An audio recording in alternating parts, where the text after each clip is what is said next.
అక్క ఏంది అంగీకరిస్తున్నారా ఓటమిని బీఆర్ఎస్? మేమే గెలిచినాం. ఎట్లా? ఎట్లా అంటే 25,000 ఆధిక్యత ఉన్నది కాంగ్రెస్, ఇంకా మీరు ఎట్లా గెలుస్తారు? 25,000 దొంగ ఓట్లని నేను చెప్తున్నా. దొంగ ఓట్లు.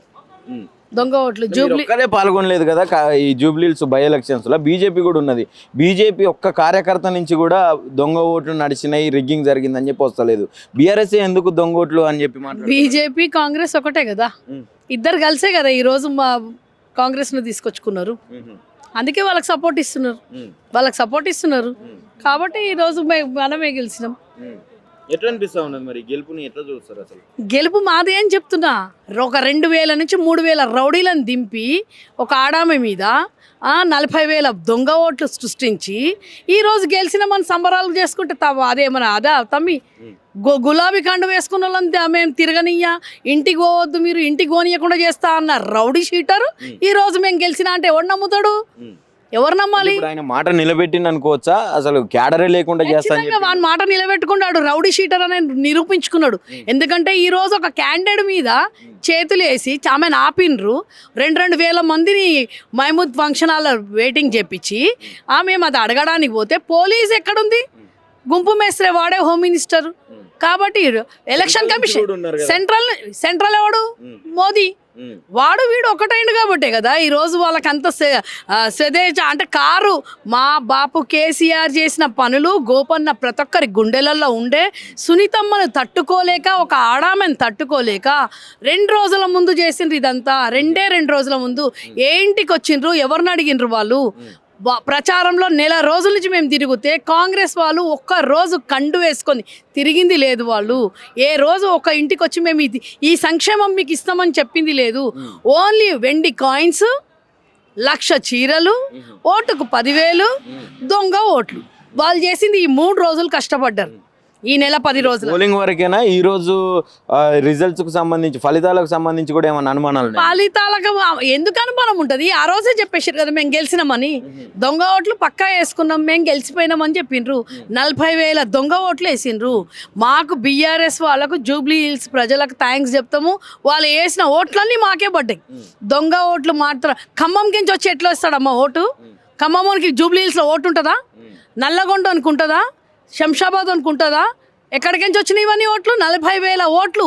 ఇవి కాదు దొంగ ఓట్లు అని చెప్పి మేము యూసుఫ్ గుడ్లో మేము ఇంటింటికి తిరిగితే ఒక పెద్ద మనిషి ఇంట్లో 48 ఓట్లు ఉన్నాయి. మేము పోయి అడిగితే ఇవి మా ఇంట్లో లేవమ్మా, మేము ఇప్పటివరకు నేను మైనార్టీలకు రెంట్కి ఇవ్వలేదని చెప్పిండు పెద్ద మనిషి. వాళ్ళు ఎట్లా వచ్చినాయి అవన్నీ చెక్ చేయండి అని మేము అడిగితే మేము ఏడ చెక్ చేసి ఒక్కొక్క ఇంట్లో 200 ఓట్లు ఉన్నాయి, 300 ఓట్లు ఉన్నాయి. ఎక్కడికించి వచ్చినాయి? ఎన్ని కంప్లైంట్లు కుప్పలు పడున్నాయి, ఒక్క కంప్లైంట్ కూడా తీసుకోలేదు. ఎందుకు తీసుకుంటది? సెంట్రల్ స్టేట్ వీడు ఒక్కటైపోయింది కదా. బీజేపీ కాంగ్రెస్ ఒకటైంది కాబట్టి ఈ రోజు తీసుకోలేదు. ఎందుకు తీసుకుంటారు? మా పరిస్థితి ఏం లేదు. ఇప్పుడు వేసిన వాళ్ళు ఆడ జూబ్లీ హిల్స్ వాళ్ళ పరిస్థితి అదో గత అయిపోయింది పాపం. ఎందుకంటే వాళ్ళు నమ్మి బీఆర్ఎస్కే వేసిండ్రు. ఖచ్చితంగా బీఆర్ఎస్ వాళ్ళకి సపోర్ట్ ఇస్తుంది. తెలంగాణ భవన్ ఇది ఒకటి మీకు అండ కాబట్టి మీరు వచ్చి ఇక్కడ ఏదున్నా ఖచ్చితంగా వాళ్ళ మీద అటాక్ అవుతుంది. ఖచ్చితంగా వాళ్ళ బుల్డోజర్ దింపుతాడు.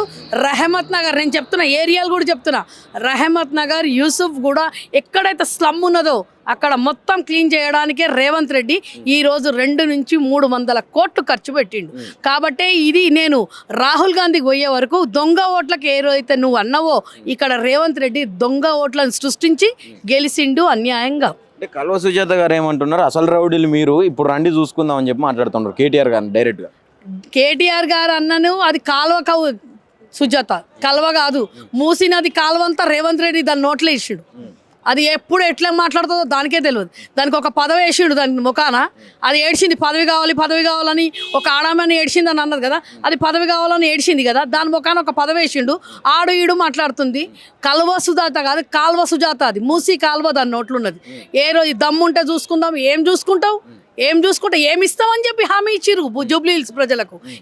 ఈరోజు బుల్డోజర్ ఇవ్వమని చెప్పారు, బుల్డోజర్ అక్కడ రానియమని చెప్పి హామీ ఇవ్వమన్నాడు. అది హామీ ఇవ్వమని చెప్పండి, చూద్దాం మీరు ఏమి ఇస్తారో. ఈ రోజు 4,000 ఇస్తున్నారు పెన్షన్, స్కూటీలు ఇస్తారా? డబల్ బెడ్రూమ్లు అన్నారు. డబల్ బెడ్రూమ్ వాళ్ళు కూడా ఇదే జూబ్లీ హిల్స్లో 3,500 గోపన్న ఇప్పించిండు. ఆ ప్రజలు కూడా వచ్చి ఇక్కడ ఓటు వేసిండ్రు. కానీ ఇవన్నీ ఎక్కడ పోయినాయి? దొంగ ఓట్లతో గెలిచిండు నవీన్ యాదవ్, రౌడీ షీటర్. ఏం చెప్పాలనుకుంటున్నారు జూబ్లీస్ ప్రజలకు కావచ్చు, ఈ ఎలక్షన్ మీద మాట్లాడే ప్రజలకు కావచ్చు? రౌడీయిజం చేసిండ్రని చెప్తున్నా. రౌడీయిజం చేసి జూబ్లీహిల్స్లో వచ్చిండ్రు. మళ్ళీ వస్తున్నాయి బై ఎలక్షన్లు. ఇంకెన్ని రౌడీయిజాలు చేస్తాడు రేవంత్ రెడ్డి చూద్దాం. ఇంకెంతమంది రౌడీ షీటర్లను తింపుతాడు చూస్తాడు. ప్రజలు చూస్తారు కదా.